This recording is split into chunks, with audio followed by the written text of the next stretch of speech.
बिस्मिल्लाहिर्रहमानिर्रहीम। अस्सलाम वालेकुम नाजरीन, आज हम बनाएंगे खुबानी की चटनी। रमज़ान में ये पकौड़ों और समोसों के साथ यूज़ होती है। दूसरे नंबर पे आप इसको दही बल्लों के ऊपर भी डाल के खा सकते हैं। बड़ी ही मज़ेदार है, बड़ी आसान बनती है। तो चलिए इसको बनाना शुरू करते हैं। मैंने ये 1 पाव लिया खुबानी। इसको मैंने धो के अच्छी तरह जो है ना वॉश कर लिया है। ये देखें अलग-अलग हो गया, कितनी प्यारी साफ़ सुथरी हो गई धुल के।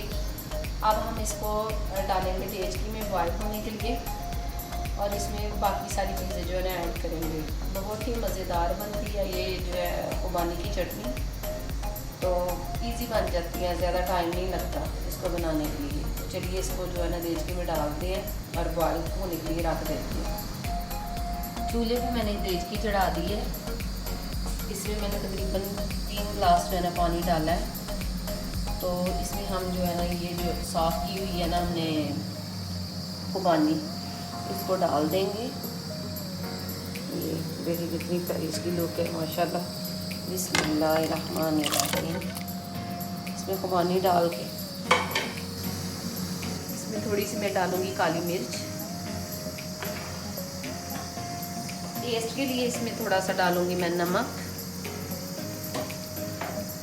और थोड़ी सी डालूँगी मैं कुटी हुई जो है ना लाल मिर्च डालूँगी।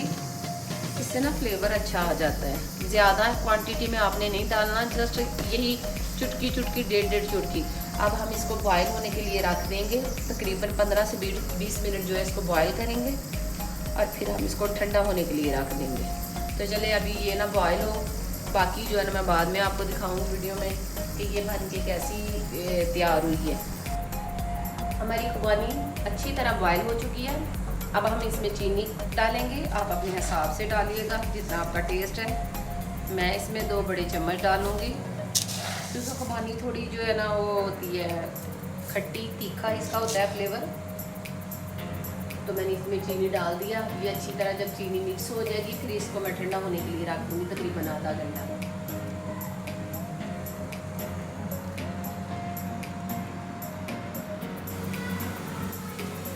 आप देख सकते हैं खुबानी हमारी बिल्कुल रेडी हो गई है। अब हम इसको ठंडा होने के लिए रख देंगे और चूल्हा जो है वो नीचे से बंद कर देंगे। चूल्हा हमने बंद कर दिया है। अब इसको आधा घंटा छोड़ेंगे ठंडा होने के लिए। खुबानी हमारी बिल्कुल ठंडी हो चुकी है। अब हम इसको जग में डालेंगे और इसको ग्राइंड करेंगे। बिस्मिल्लाहिर्रहमानिर्रहीम। आप थोड़ी थोड़ी करके डालिए ताकि अच्छी तरह ये जो है ना ग्राइंड हो जाए। और इसको सेव करने के लिए हम इसको किसी शीशे के जार में डाल लेंगे या किसी ना ढक्कन वाले डिब्बे में डाल के आप इसको फ्रीज भी कर सकती हैं महीने 1.5 महीने के लिए। अब हम इसको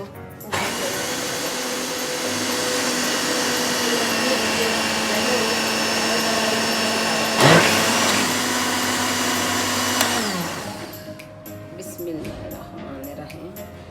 ये अच्छी तरह जो है ना ग्राइंड हो गई है। ये आप देख सकते हैं कि इसकी शक्ल कितनी प्यारी है माशाल्लाह। बिस्मिल्लाहिर्रहमानिर्रहीम।